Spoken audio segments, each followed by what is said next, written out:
the song or whatever, then I play the hip hop song that came from. You know, a lot of people are surprised that certain music use certain aspects of other music, and you know that's another segment. I have a double play where two records that they have something in common, and I let the audience guess what it is, and I tell them after the record is done.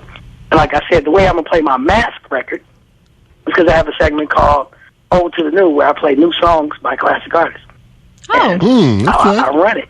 Feel me? Yes, so absolutely. It's gonna work. You know what I'm saying? If you do like classic hip hop raw and uncut, then you can always check me out. I'm on like over 100 internet stations right now weekly. But wow. The way that you can always hear my show is my podcast, which is moneyb69.podomatic.com. I also have a derivative of my show, which airs on a few stations, called Classic Jam of the Week.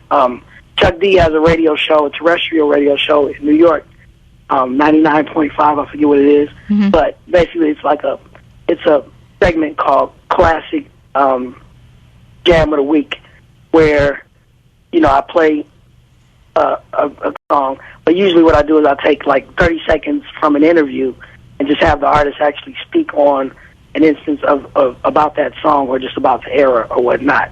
You know, I'm on Chuck D's show. I'm also on a station in Tulsa, Oklahoma. I don't want to mess up the call letter, so I'm not going to say it. It's out there. You know what I'm saying? So you ain't gonna mess with it. Yeah, I don't want to blow it, so I ain't gonna mess it up. But you know, and what's crazy about me doing the show, you know, I enjoy doing it. I love doing it, so it's not even like work. You know what I mean? Yeah. Oh yeah. Yeah. It's a great thing for me. That's way back show. We see you really didn't grab Kevin's big Kev's heart over here now, because his show after mine is called Throwback Central, and that's what he does. Okay, and that's what it is. So he's over here like counting all 32 teeth in his mouth. Like, you silly. See? You know, and it's good. You know, when I hook up with cats like that, because Kevin, if you know, I have an extensive library of music, because it's music that these are actually records that I've accumulated from the time that I was 14 years old. You know, these are actually my records. And then I have people that get records from me if I don't have it. Like, I'm part of a network, like my man DJ Premier, the Awesome 2, you know, out in New York. And there's a few other people, like, if I don't have something, I can reach out to them. They'll shoot it to me. If they don't have something, they'll call me. I probably have it. So if you need, you know, for your show, if you need, for the records you need, you can always reach out to me. And it's good to know, because I may even reach out to you for some. Oh, yeah, I appreciate that, man. You know, it's a lot of, you know, one thing about me, I always tell people, you know, I'm from Oakland, California, but I was, you know, I'm originally from Philadelphia. That's where I was born. That's where Yeah. So I spent my childhood traveling back and forth. I always spent the summers back east in New Jersey and Philadelphia and sometimes New York. But, you know, I'm from Oakland, the Bay Area. Right. So I always say, like, somebody like me from the West Coast probably knows more about hip-hop than somebody that's just from the East Coast, because coming up, they only knew and they only were into what was coming out of New York. True. You know, they didn't know about Dr. Dre when he did Cabbage Patch and Surgery, you know. They didn't know about, you know what I'm saying, about CIA, which is Crew in Action. That's the group that Ice Cube was in before he was in NWA. You know what I mean? I have those records. Right. Wow. And those are the records that I grew up to. I just played Scott Knoxx, a mixtape from NWA back from 1987, then rapping over Public Enemy song. What? Really? You know, outside of that, don't have that. And that's a record that I play as, like, my, where'd that come from? I'll play NWA rapping off of Mega Blast by Public Enemy, and I'll play Mega Blast, the real record. So, you know, I haven't, you know, me being on both coasts growing up, I have it all. You know what I'm saying? And then as the South was blowing up with the Ghetto Boys and Ron C. in Dallas, and even the DLC when he was in the Feel Fresh crew before he got with Dr. Dre and them. You know what I'm saying? This is the time when we were coming out Digital Underground, and I was touring down south and traveling and running into these cats that was trying to get on at the time. You understand what I'm saying? Right. Even like Lords of the Underground. I remember when they was in college, they got on our tour bus trying to play us their demo.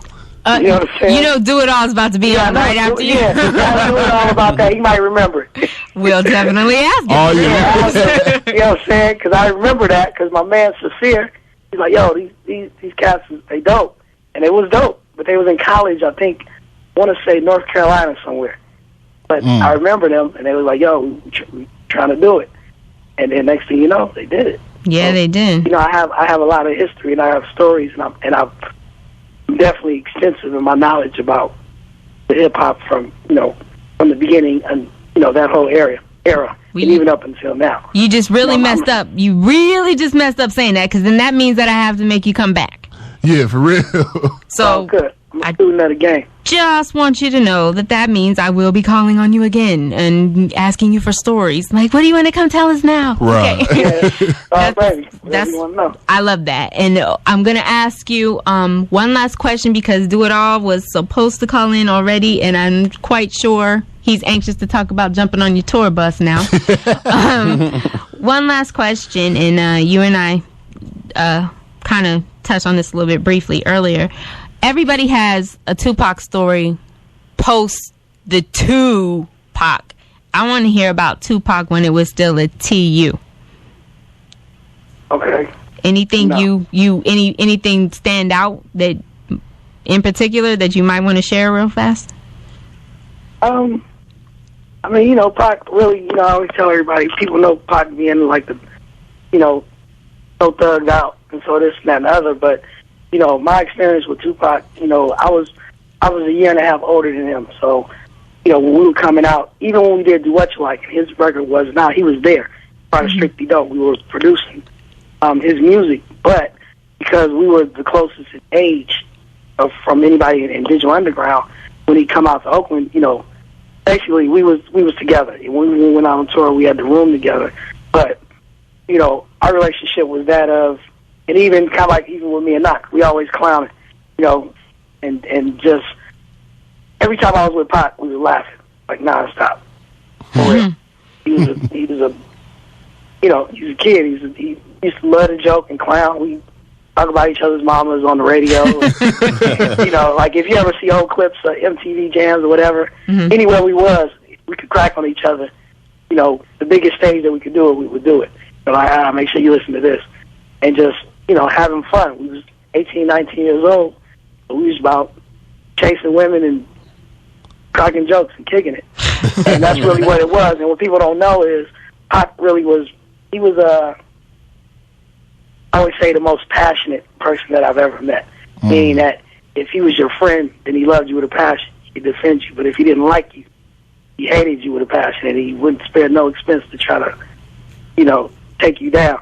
You know what I mean? Right. And he was a person who would never wanted anybody to have the upper hand or to feel like they got over on him. Like, a lot of people always ask me, like, for real, is Tupac still alive? Or, is he on some island somewhere? And I'm saying, if you knew Pac, he could never be anywhere remotely knowing that people think that somebody killed him or got over on him. You know what I mean? Right. Somebody beat him. He couldn't stand it. You know what I mean? Like, it's a funny story. I'll tell you a funny story. It was, I got a party at his house, at his apartment one time. I don't even know if it was a party, but basically, we got into it. And so we started wrestling. And, I wrestled, even though he was bigger than me. I'm a little dude, but I wrestled in high school. So I knew I was going to wrap him up. So, of course, everybody's looking, his girls there, and everybody looking. And we tussling and wrestling on the ground for a few minutes. Next thing you know, I got him wrapped up. And he's getting mad. He's like, let me up, man. And then he was like, I didn't want to let him up because I knew if I let him up, he wasn't going to stop. And he was like, man, if you don't let me up, you better not never let me up. And I was just like, man, somebody come grab him so I can leave because I don't feel like because he was never going to quit. He was not going to lose. That was his attitude. He was like, you're not beating me. Wow. Ever. Nothing. Even stuff he ain't know how to do. He was just not having it. Wow.